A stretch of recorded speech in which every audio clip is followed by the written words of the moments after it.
naman kayong order. Meron kayong bagong itatry. So, ito ay para sa anti-odor daw. Subukan natin kung effective. Kung hindi baga mabaho yung ating mga aso kinabukasan. So, ito ay Novak. Antibacterial. Ihahalo sa tubig na panlinis. Nabili namin ito ng 2,350 plus 100 na shipping fee. Novak antibacterial. Odorless daw ito eh. Nakakakontrol ng amoy ng ihi ng aso. Susubukan natin kung ano ba ito ka-effective.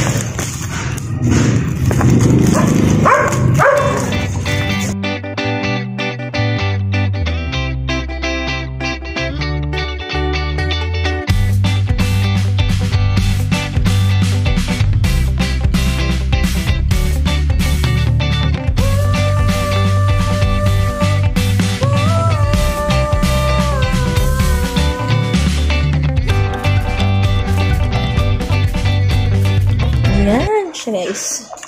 So this is 4 liters. Ayan. Odor-free environment for your pets. Eco-friendly solution. Oh. Best for livestock and pets. So ito yung kanyang dosage. Ayan yung kanyang dosage.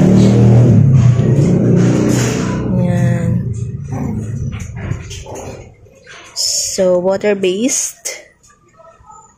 Dilute 1 part Novak into 50 parts of water for maintenance cleaning. So, dito tayo sa intensive cleaning kasi ang dami nating aso. 1:50. Ayan. So, tatry natin siya.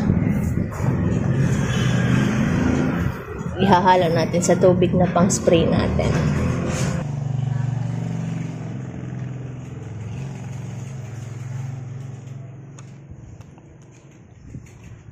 Over.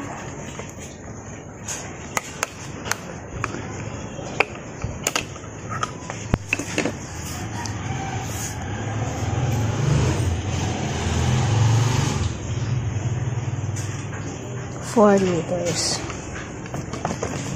So, ayan guys, gagawa muna tayo ng lalagyan natin ng ating antibacterial so para hindi siya makontaminate ng ibang chemicals. So, gagawa tayo ng isa pang drum na paglalagyan natin ng tubig at saka yung ating antibacterial.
Bubuksan na natin.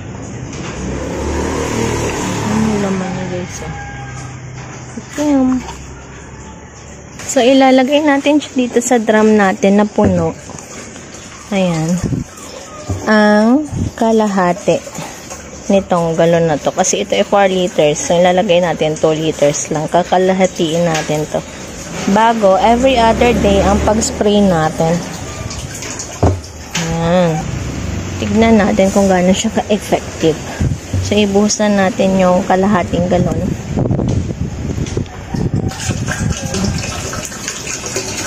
Ano kayang ingredients na to? Ayan.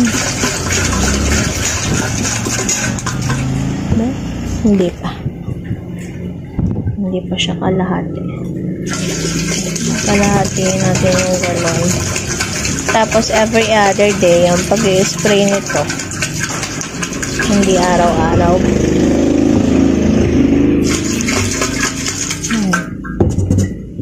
So, ayan, kalahati na siya.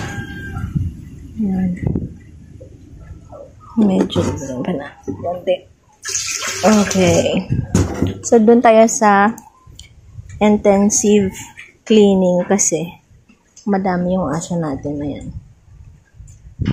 Ayan. Ayan sila. Mga palangga ko. Ayan na siya guys. So, ayan na yung ating hose ng power spray. So, na-mix na din siya. Na-spray ko siya sa loob. And, i-try na natin spray sa mga ilalim. So, ito yung pang-anlaw natin. Kasi nakapaglinis na tayo kanina.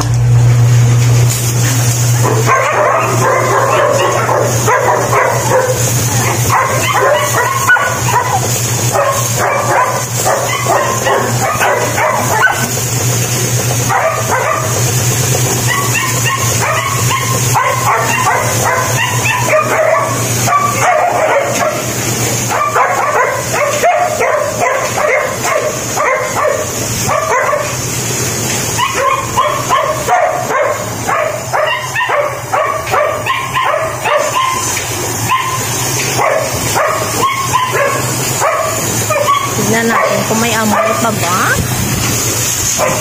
Ilan